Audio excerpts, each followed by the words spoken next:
Bismillahirrahmanirrahim. Assalamualaikum warahmatullahi wabarakatuh. Alhamdulillahirabbil alamin wassalatu wassalamu ala asrofil anbiya'i wal mursalin sayyidina wa maulana Muhammadin wa ala alihi wa sahbihi wa barik salim nasta'in wa ala umuri dunya waddin la haula wala quwwata illa billahil aliyyil azim amma ba'd. Anak-anakku yang saya cintai dan yang saya banggakan, ya, khususnya kelas 7 pada kesempatan hari ini, ya, mari kita panjatkan puji syukur kehadirat Allah Subhanahu wa taala yang mana pada hari ini kita masih diberi kesempatan, ya, kesehatan, sehat jasmani, sehat rohani sehingga kita bisa melakukan pembelajaran dengan tema macam-macam sujud, ya, bab 4 kelas 7 mata pelajaran pendidikan agama Islam dan budi pekerti, ya. Sholawat serta salam kita aturkan pada baginda Muhammad Rasulullah Shallallahu Alaihi Wasallam yang kita tunggu-tunggu syafaatnya di dunia wal akhirah. Semoga kita nanti kelak diakui sebagai umat beliau. Amin. Allahumma amin. Anak-anakku yang saya cintai dan yang saya banggakan, tetap semangat ya dalam hal belajar ya. Jangan mudah putus asa. Memang ilmu itu ilmu itu susah kalau belum ketemu, tapi kalau sudah ketemu insya Allah ya sangat mudah dan bahkan bisa bermanfaat ya. Oke, pada kesempatan hari ini ya, kita belajar kaitannya dengan macam-macam sujud ya. Siswa nanti itu diharapkan ya, siswa itu dapat diharapkan yaitu dapat menjelaskan ya ketentuan sujud sahwi, sujud tilawah dan sujud syukur ya, itu macam-macam sujud yang akan kita pelajari. Nah, yang kedua, siswa nantinya dapat menjelaskan yaitu apa tata cara ya sujud sahwi, sujud tilawah dan sujud syukur. Jadi nanti siswa diharapkan bisa menjelaskan tata caranya ya. Yang ketiga yaitu peserta didik dapat mempraktekkan ya. Nek bisa kalau sudah bisa menjelaskan, jadi nanti peserta didik dapat harus bisa mempraktekkan apa itu, bagaimana itu prakteknya sujud sawi, sujud tilawah dan sujud syukur ya, sesuai dengan ketentuan dan tata caranya. Nah, kaitannya dengan sujud ini nanti peserta didik dapat membangun sikap tunduk kepada aturan Allah dan rendah hati ya, supaya kalian nanti tidak sombong. Karena apa? Karena sombong itu merupakan akhlak yang buruk ya. Dengan sujud itu nanti kita bisa menghayati, bisa sadar kalau kita itu di hadapan Allah itu tidak ada apa-apanya. Sehingga kita itu sama, sehingga tidak boleh dalam hati kita itu kok memiliki rasa sombong ya. Kita harus rendah hati, menjauhkan diri dari perilaku-perilaku sombong dan takabur, serta menjauhi insan apa? Dan mohon maaf, serta menjadi insan yang pandai bersyukur. Jadi kita harus pandai-pandai bersyukur atas nikmat Allah yang telah diberikan kepada kita semuanya. Oke, selanjutnya ya, kita akan membahas kaitannya dengan bab 4 ini yaitu sujud sahwi, tilawah dan sujud syukur. Nah, kita bahas yang pertama adalah kaitannya dengan sujud sahwi. Dalam lisanul Arab ya, sahwi menurut bahasa artinya lalai atau sering dikenal dengan lupa. Sementara secara istilah, sujud sahwi adalah sujud yang dilakukan karena lupa atau ragu, ya. Dalam hal apa? Pada bilangan rokaat sholat. Misalkan, kok saya kok lupa, ini tadi rokaatnya rokaat berapa ya? Lupa. Kalau lupa mau apa namanya langsung kembali lagi, ngulangi dari awal, enggak. Makanya ilmu itu pentingnya di itu. Kalau kita itu lupa, Islam mengajarkan kepada kita untuk melakukan sujud sahwi. Jangan mengulangi dari awal lagi, walaupun toh sebenarnya lupa dalam rokaat sholat itu ya sebenarnya memalukan. Dalam artian apa? Isin, malu, mosok, ya, masa cuma 4 rakaat paling banyak. Lupa. 3 rakaat lupa. 2 rakaat lupa. Lah kemana kita sholatnya? Kok sampai lupa? Gitu. Makanya sholat itu dianjurkan untuk khusyuk. Tapi ya karena manusia itu tempatnya lupa, ya kan? Tapi ya itu diminimal mungkin lah, seminimal mungkin lah. Jangan sampai lupa dalam rakaat sholat itu. Saya tekankan jangan sampai lupa. Memang manusia itu tempatnya lupa. Ini lupa yang lain lah. Ojo sholat. Jangan rakaat sholat. Tapi Islam memberikan ajaran kepada kita, kalau memang benar-benar kita tidak sengaja dengan kelupaan, ya kita harus melakukannya dengan sujud sahwi, ya. Hukumnya bagaimana, Pak? Hukum melaksanakan sujud sahwi adalah sunnah. Sujud sahwi dilakukan untuk menyempurnakan kekurangan dan kelebihan bilangan rakaat sholat sebab karena lupa atau ragu, ya. Boleh, nggak apa-apa. Ya, bahkan sunnah. Berikutnya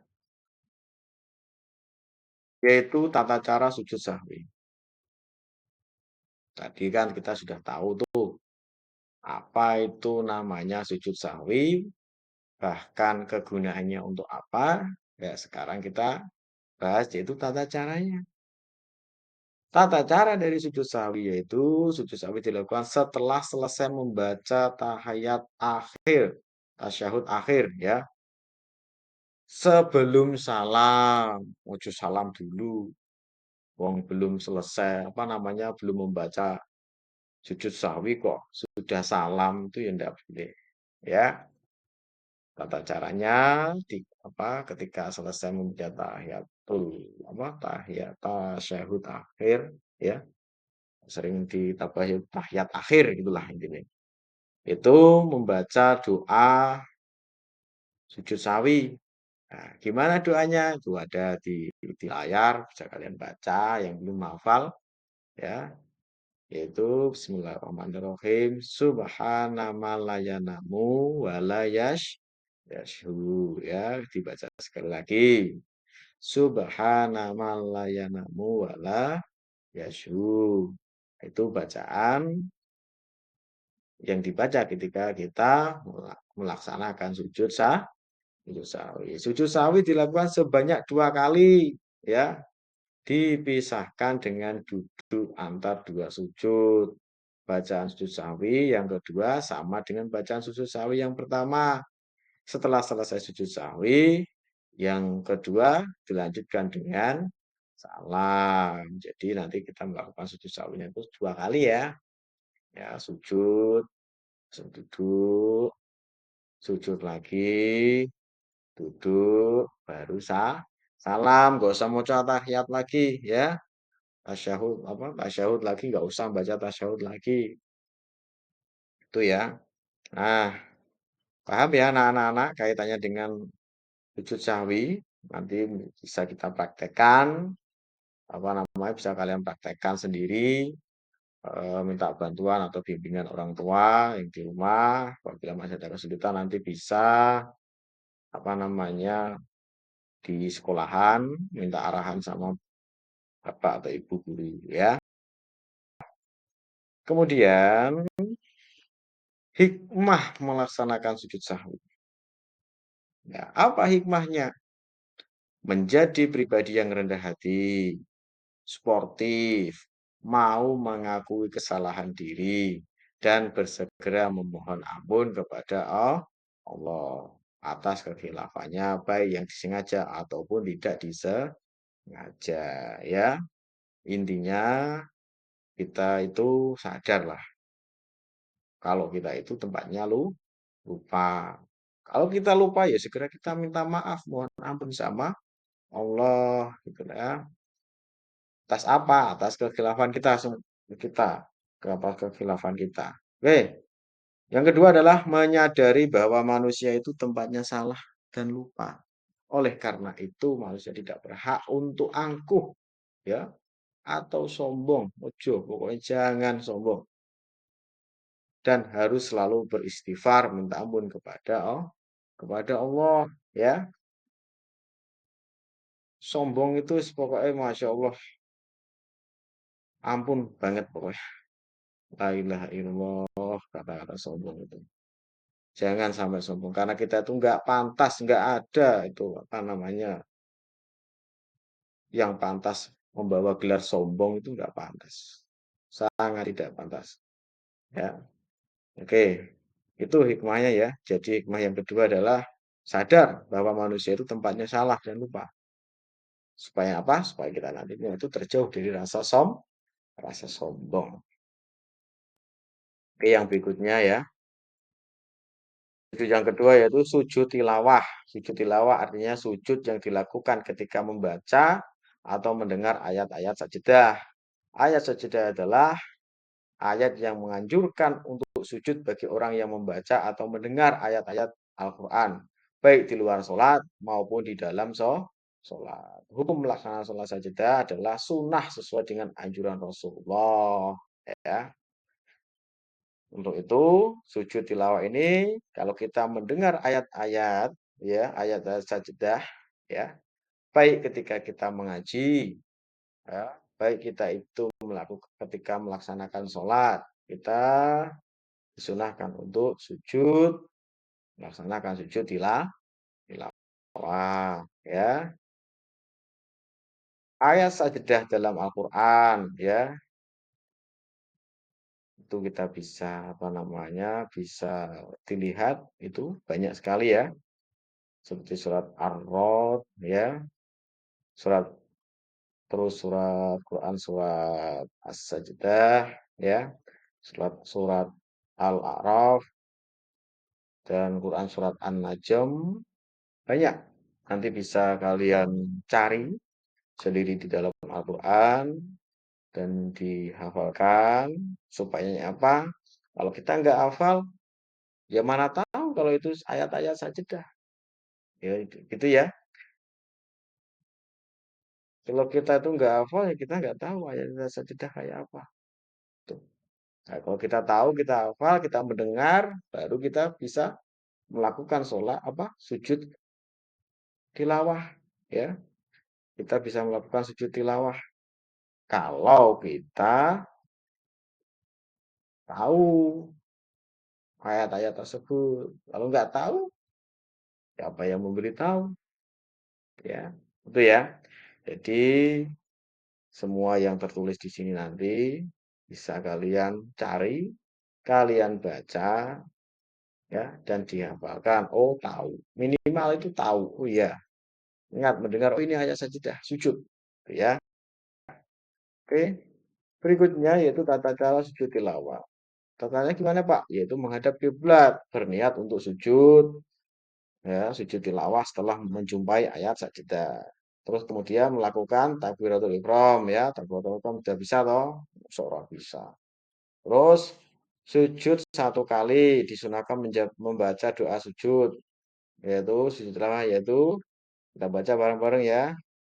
Sajda wajhiya lilladzi khalaqahu wa sawwarahu wa saqqa sam'ahu wa basarahu bi qawlihi wa quwwatihi wa tabarakallahu ahsanul kholiqin ya. Setelah membaca doa sujud tilawah kita bangun dari sujud dengan baca takbir kemudian melakukan salam itu untuk ketika kita tidak dalam kondisi salat ya. Oke. Tata cara kondisi sujud apa, tata cara sujud tilawah di dalam sholat. Kalau yang tadi kan di luar sholat, ya. Yaitu jika dilakukan dalam keadaan sholat, orang yang sedang sholat dapat langsung melakukan sujud tilawah setelah membaca ayat sajadah atau mendengar sholat ayat sajadah. Setelah sujud langsung takbir dan kembali berdiri untuk melakukan sholat. Ojo salam, ya jangan salam. Dalam sholat berjamaah, jika imam melakukan sujud tilawah setelah membaca surah ayat sajadah, maka makmum harus mengikutinya. Akan tetapi jika imam tidak melakukan sujud tilawah padahal ia membaca sajadah, makmum tidak boleh melakukan sujud tilawah sendiri. Artinya kita tidak boleh lepas atau keluar dari gerakan imam. Kita mengikuti aja, ikut imam. Ya, kecuali kalau kita sholat sendiri. Kalau berjamaah, kita harus ikut imam. Imam melakukan sholat, ya udah kita ikut. Kalau enggak, ya udah enggak usah. Itu ya. Oke. Berikutnya adalah hikmah melaksanakan sujud tilawah. Mendekatkan diri kepada Allah Subhanahu wa taala dengan sujud tilawah, kita sebagai makhluk ciptaannya akan menjadi merasa dekat kepada Allah, dijauhkan dari godaan setan, meningkatkan derajat ketakwaan seseorang kepada Allah. Apabila seseorang telah memiliki ketakwaan, orang tersebut akan selalu yakin terhadap pertolongan dari Allah. Gitu ya. Terus kemudian sujud yang ketiga yaitu sujud syukur. Ya, sujud syukur adalah sujud yang dilakukan sebagai wujud rasa terima kasih ya kepada siapa? Ya tentu kepada Allah.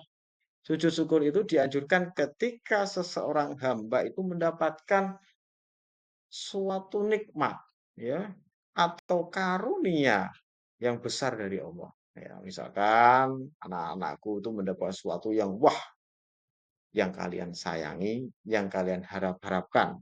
Pokoknya itu sesuatu sing gawe awakmu seneng.